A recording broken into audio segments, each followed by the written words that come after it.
Rome, ad 66. In the flickering torchlight of the imperial palace on the Palatine Hill, whispers echoed through the marble corridors. The Empress Poppaea Sabina was dead, and the city was drowning in rumors about how she died.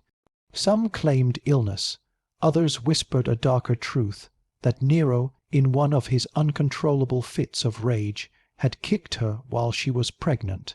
But whatever the truth, one fact was undeniable. Rome now had no empress, and Nero had no queen. Yet within a few months something even more disturbing began to unfold. A young boy named Sporus, no older than 14, was taken into the emperor's private circle. Servants saw Nero studying the boy's delicate features, his soft voice, his resemblance to the late Poppaea. What began as whispers soon grew into a terrifying certainty. Nero was preparing the boy to take her place. To understand the horror of what came next, we must return to the world that shaped Nero's mind and the empire that allowed such an act to happen. Poppaea Sabina's death in AD 65-66 marked a turning point in Nero's life. Ancient historians like Tacitus, Suetonius, and Cassius Dio describe her as the one person Nero genuinely adored. She was beautiful, ambitious, and manipulative, but Nero loved her to the point of obsession. After her death, his palace sank into a gloomy silence. Banquets lost their joy, performances lost their thrill. Even Nero's beloved music brought him no comfort. Roman writers record that Nero refused to accept her death as final. According to Dio, he ordered priests to perform magical rites to summon Poppaea's spirit. Others say he kept her embalmed body for days, kissing her lifeless face. When he finally arranged her funeral, he spent enormous sums to honor her, but the public sensed something strange. Nero did not seem like a man preparing to move on. He seemed like a man refusing to let go. His grief deepened into madness. He began searching for a way to fill the void Poppaea left behind, not with another noblewoman, not with a political marriage. What Nero wanted was Poppaea again alive, standing beside him, smiling that same perfect smile. But Rome did not have another Poppaea, so Nero decided to create one. Sporus was originally a young slave, likely born in Greece or Asia Minor, who found himself caught inside the deadly machinery of Roman imperial politics. His real name is unknown. The name Sporus itself meant seed or offspring, a cruel joke for a boy whose life would revolve around forced sterility. Sources describe him as soft, featured, gentle, beautiful in a way Roman aristocrats admired. But Nero saw something more. He saw Poppaea Sabina, her eyes, her hair, the shape of her face. The resemblance was enough to ignite the emperor's obsession. Once Nero noticed him, Sporus's fate was sealed. He was taken from the palace servants and placed under the care of imperial attendants. His daily life changed instantly. He was washed in expensive oils, dressed in soft fabrics, taught courtly manners. It seemed flattering, but beneath the surface lay a terrifying purpose. Nero wanted to transform the boy into Poppaea's living replacement. In Nero's Rome, cruelty was not rare. Gladiator fights, mass executions, and slave punishments were normal public entertainment. But what Nero planned crossed even the boundaries of Roman morality. According to Cassius Dio, Nero summoned surgeons for a secret task. Sporus was to be castrated, not merely punished, not enslaved, but surgically altered so he could become Nero's new empress. The operation itself would have been excruciating. Ancient medical techniques offered little pain relief. Infection was common. Many boys did not survive. But Sporus lived, and with his survival, Nero's twisted plan moved forward. He now had what he believed was Poppaea reborn. The palace buzzed with disbelief when Nero announced he would marry Sporus. Rome had seen emperors take male lovers before. Hadrian loved Antinous. Julius Caesar had young partners. But what Nero was doing was something completely different. This was not a romance. This was a resurrection. In a shocking public ceremony, Nero dressed Sporus in imperial robes, veils, and jewels. Sources describe Sporus wearing the full attire of a Roman empress. Nero himself played the groom, placing a wedding ring on the boy's finger. The people watching were stunned. Some laughed quietly. Others whispered that Nero had gone insane, but no one dared to oppose him. Rome had learned the price of angering the emperor. After the ceremony, Sporus began living as Poppaea's replacement. Nero addressed him by her name. Servants bowed to him as though he were truly the empress. Public banquets placed him in the imperial seat beside Nero. The transformation was complete. But beneath the glitter of gold and silk, Sporus remained what he had always been, a child with no power, no choice, and no future of his own. The tale of Sporus is not simply a story of cruelty. It reveals the terrifying level of absolute power Roman emperors possessed. Nero's actions showed how a single man's grief, guilt, and madness could reshape the lives of thousands and destroy anyone unfortunate enough to cross his path. Sporus became a symbol of how fragile human dignity was under absolute rule. His life raises questions historians still debate today. Was Nero insane or merely cruel? Was Sporus a victim of Rome or a victim only of Nero? When Sporus emerged as Nero's new empress, Rome reacted with a mixture of fear, disbelief, and bitter amusement. The palace gates, usually guarded by stoic soldiers, now watched a boy dressed in the fine silks and jewels once worn by Poppaea Sabina. Some whispered that Nero had finally lost his sanity. Others whispered that they had always known he was mad. But everyone understood one thing with absolute certainty. No one could question him. No one could laugh aloud. No one could protest. In Nero's Rome, survival depended on silence. For Sporus, the transformation was overwhelming. He had been a palace slave, someone expected to blend into the background and obey quietly. Now he was lifted into the most visible seat of power in the empire, but without the protection, respect, or authority that true empresses enjoyed. Each day he walked through the palace with attendants bowing deeply, calling him Augusta, the very title that Poppaea once held. Nero demanded it. Nero rehearsed it. Nero forced the entire imperial court to pretend the dead empress had returned in the form of this fragile boy.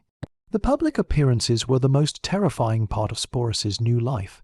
Nero delighted in showing him to crowds, almost like a trophy that proved he had conquered even death itself.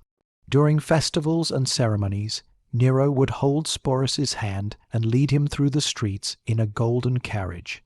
The boy wore the veil, the jewels, and the makeup of the former empress, while Nero beamed proudly beside him. Some citizens buried their faces to hide their laughter. Others clenched their teeth in anger, silently praying for the emperor's fall.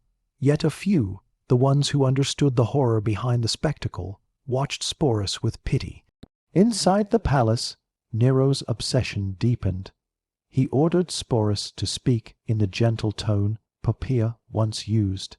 He taught him how Poppaea sat, how she walked, how she gestured during public audiences. Nero recited Poppaea's stories and forced Sporus to memorize them, shaping him into a living shadow of the woman he had lost. Servants whispered that Nero spent hours staring at Sporus, convinced that he had truly restored his beloved empress.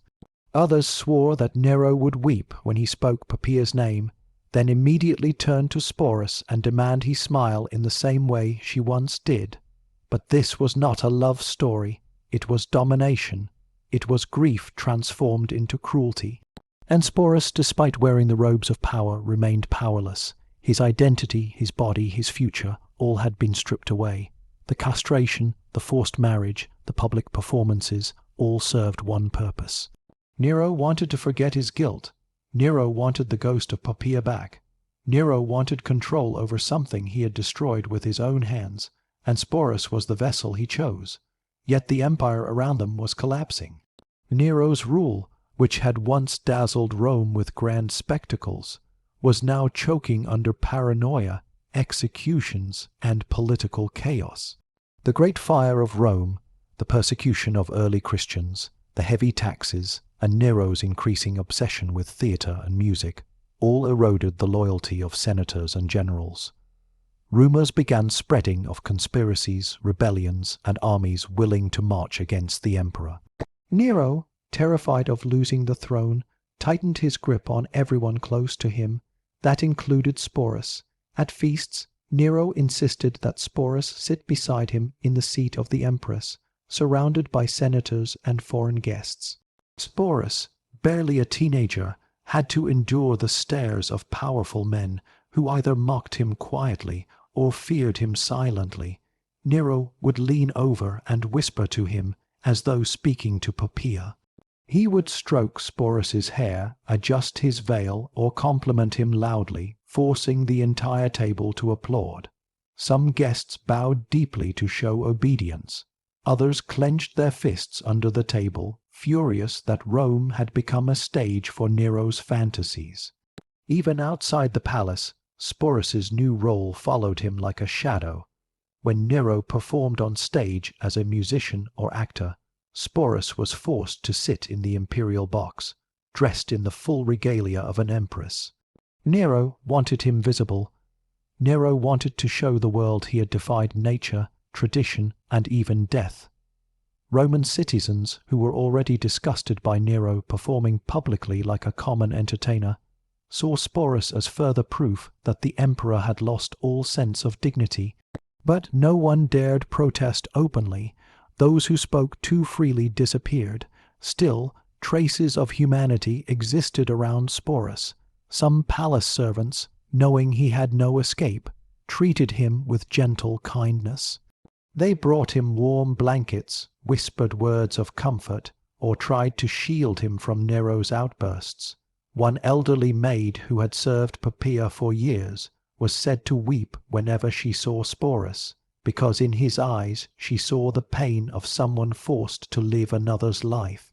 A few guards, hardened by countless battles, looked away whenever Sporus passed because they could not bear to see a child carrying the burden of emperor and empress combined. But kindness could not change fate. As Nero's political enemies grew stronger, Sporus found himself trapped in a collapsing world. Nero's closest advisors were executed or exiled. His generals defected. The Senate whispered openly of rebellion. Across the empire, armies declared new emperors. Nero clung to Sporus even more desperately, as though the boy could hold together a world that was already falling apart. At night, Nero spoke to Sporus of running away together, leaving Rome behind, escaping the conspirators who wanted them both dead. But these fantasies only revealed how frightened Nero had become. When news finally arrived that the Senate had declared Nero a public enemy, panic erupted inside the palace. Nero fled with a small group of loyalists, including Sporus. Servants watched silently as the emperor, trembling with fear, pulled the boy close and swore he would protect him. But the truth was simple. Nero could no longer protect himself, let alone the child he had reshaped into a ghost of Poppaea. Sporus followed him out of the palace gates, out of the city, into the countryside where Nero hoped to hide. He had no choice, he had no power, he simply followed the man who had taken everything from him. This was the beginning of Nero's final descent, and Sporus was forced to witness it all. The collapse of Nero's reign would determine Sporus's next fate, because the Roman Empire was preparing to replace not only its emperor, but also the strange, tragic empress he had created. And Sporus, still only a boy, would soon be dragged into a new circle of men who wanted to use him just as Nero had. When Nero fled Rome with Sporus at his side, the city behind them was already preparing for a new dawn without him. Senators who had once bowed to Nero now openly denounced him. Generals commanding vast armies declared their loyalty to anyone but him. The Praetorian Guard, once sworn to protect the emperor with their lives, abandoned him the moment they sensed the winds shifting. Sporus, who had lived in silk and gold, now found himself moving through dusty back roads, sleeping in small farmhouses, eating whatever the fleeing group could find. For the first time since Nero had taken him, Sporus experienced life beyond the palace walls, but it was not freedom. It was fear. Nero's paranoia consumed him. He believed assassins lurked behind every tree. He clung to Sporus the way a drowning man clings to anything that floats. Nero whispered of running to Parthia, to Egypt, to anywhere that would accept him, but each idea crumbled under the weight of reality. No foreign king wanted a fallen emperor who had lost the loyalty of Rome. No nation wanted to invite the wrath of Roman legions by sheltering a fugitive emperor. Nero expected Sporus to encourage him, to comfort him, to reassure him. But Sporus, still a boy, had no words powerful enough to save a collapsing empire. When Nero's small group finally stopped in a villa owned by one of his few remaining freedmen, the emperor realized escape was impossible. The Senate had condemned him. Execution awaited him if he returned. The Praetorian Guard had orders to capture him.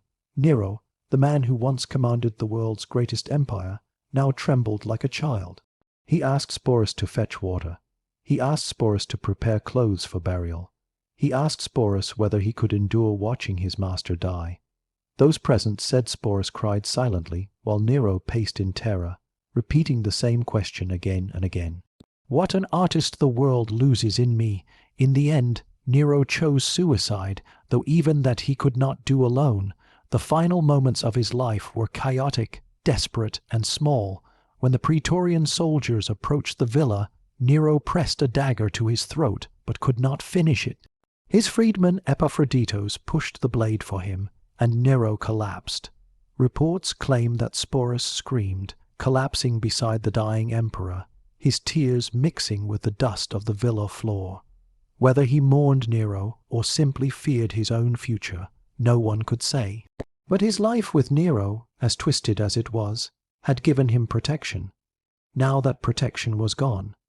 After Nero's death, Rome entered a violent and chaotic period known as the Year of the Four Emperors.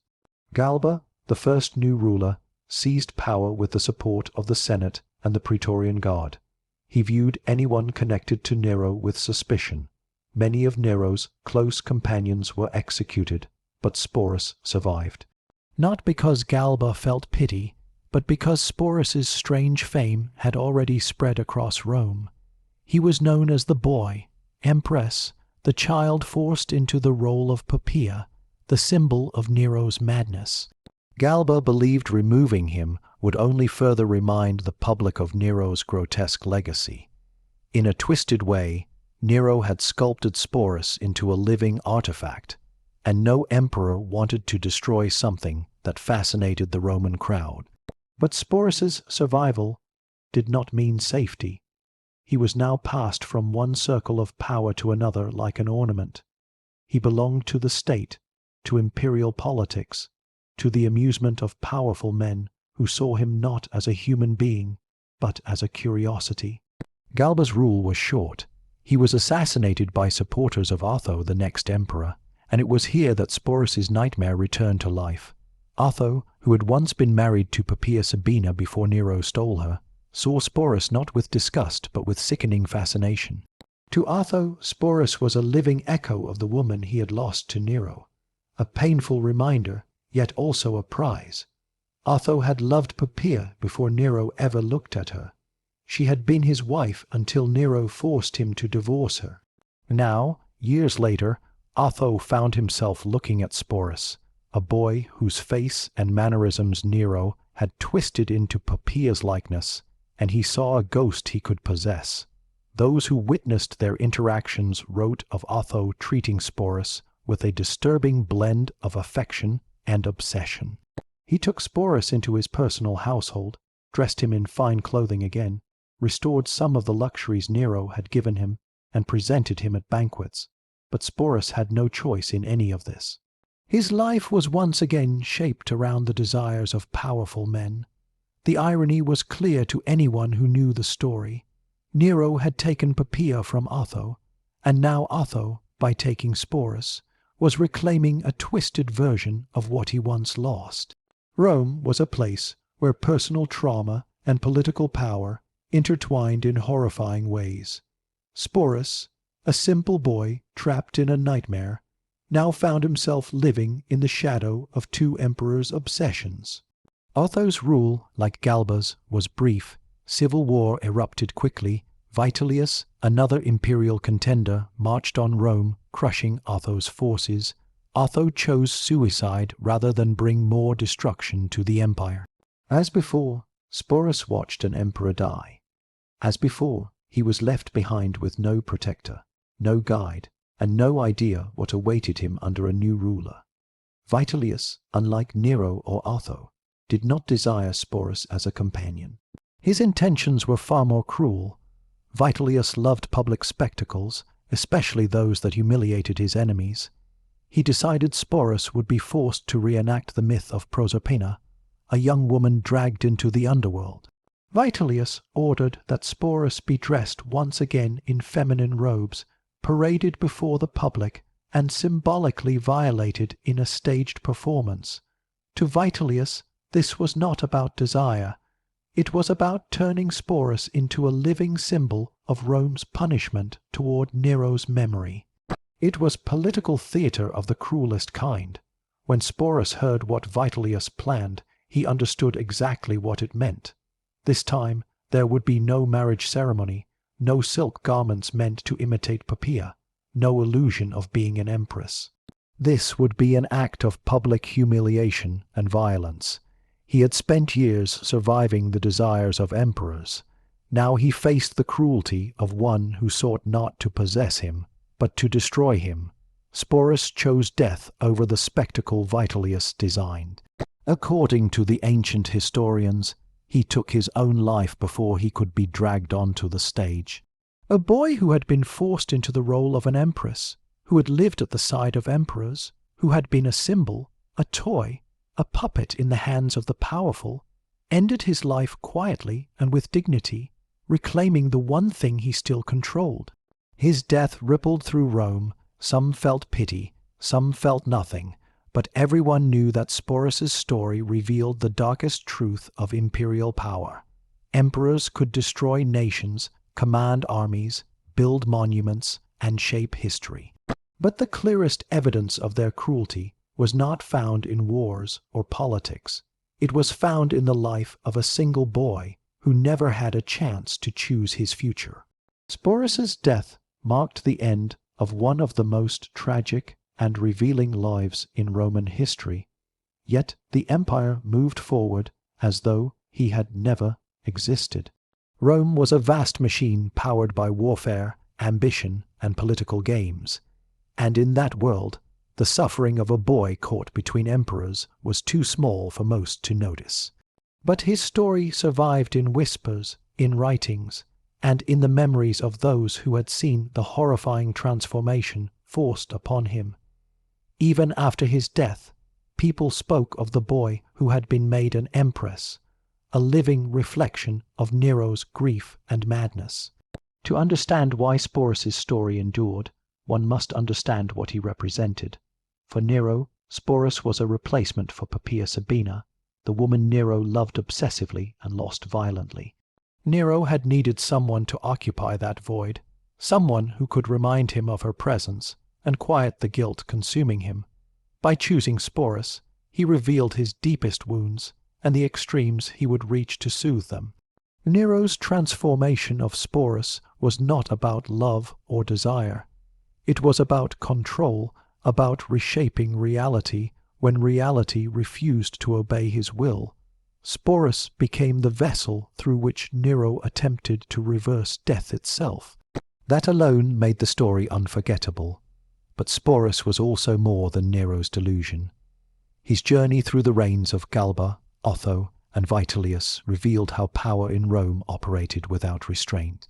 The boy who had been dressed in silk as an empress was later nearly paraded as a spectacle for public humiliation. The very men who ruled the world saw him not as human, but as a symbol they could manipulate. Nero used him as a ghost of Poppaea. Otho used him as a reminder of what he had lost. Vitellius tried to use him as an instrument of political mockery. Through each ruler, Sporus's identity, dignity, and body were reshaped according to political needs. His life mirrored the instability of Rome itself, shifting violently as emperors rose and fell. Yet beneath all this, Sporus's story exposes the darkness hidden inside imperial luxury. Outsiders often imagined the Roman palace as a place of wealth, beauty, music, and celebration. But for many inside those marble walls, it was a prison built from fear. Slaves, concubines, attendants, even noblewomen lived under constant threat of the emperor's whims.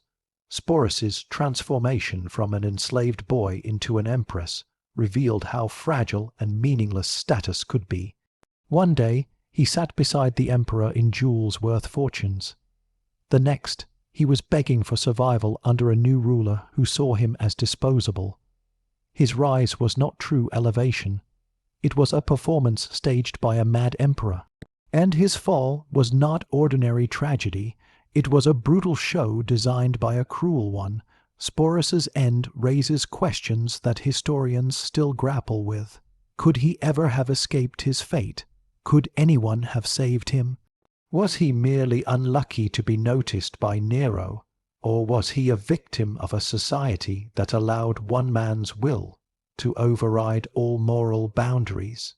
Ancient Rome produced great philosophers, engineers, poets, and generals, yet it also produced a system where a child could be stripped of his identity to satisfy an emperor's emotional needs. Sporus became the clearest possible example of what absolute power meant in the Roman world. His life, more than many famous battles or political reforms, demonstrated the human cost of empire.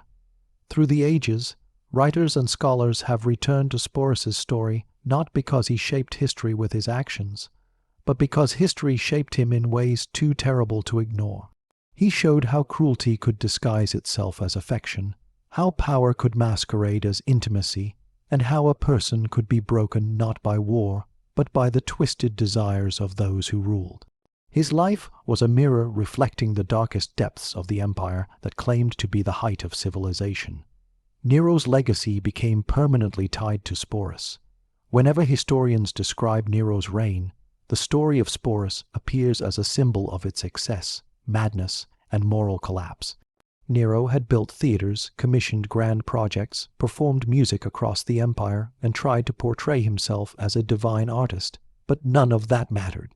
The world remembered him not for his talents or ambitions, but for his cruelty, his disregard for humanity, and his descent into delusion. The relationship with Sporus became one of the clearest examples of Nero's deteriorating mental state, the act that convinced even future generations that he had crossed beyond the boundaries of sanity. But Sporus should not be remembered only as Nero's creation. He must also be remembered as a survivor. Despite being born into slavery, despite being mutilated and stripped of identity, despite being passed between rulers who controlled every aspect of his life, he endured longer than anyone expected. He navigated the most dangerous court in the world, survived the fall of Nero, lived through 2 more emperors, and found enough strength within himself to choose death over humiliation when the final cruelty approached. His final act, choosing death rather than endure Vitellius's spectacle, was the only moment in his life that he fully controlled. In that moment, he reclaimed the dignity that Rome had taken from him. Sporus's story forces us to confront uncomfortable truths about the ancient world and about human nature. It shows how power without limits can deform the lives of the helpless. It shows how personal grief, when combined with absolute authority, can fuel acts of monstrous cruelty. And it shows how even in the greatest empires, with all their achievements and ideals, there were victims whose stories reveal more about the truth of that society than any monument or victory. The legacy of Sporus remains powerful because it is not simply a story of the past. It is a warning. It tells us what happens when a person becomes an object, when suffering becomes entertainment, when the most vulnerable are caught between the desires of the powerful. Sporus lived almost 2,000 years ago, but his life still resonates today because the forces that shaped his fate have never fully vanished from the world. And now, As historians continue to uncover new interpretations of the Roman Empire, Sporus stands as a haunting reminder that history is not only shaped by emperors, generals, and political decisions. It is also shaped by the silent suffering of those who had no voice. He was forced into a role he never chose, reshaped into an image he never wanted, and remembered for a tragedy he never deserved. His story endures because it forces us to remember the human cost behind the glitter of ancient power.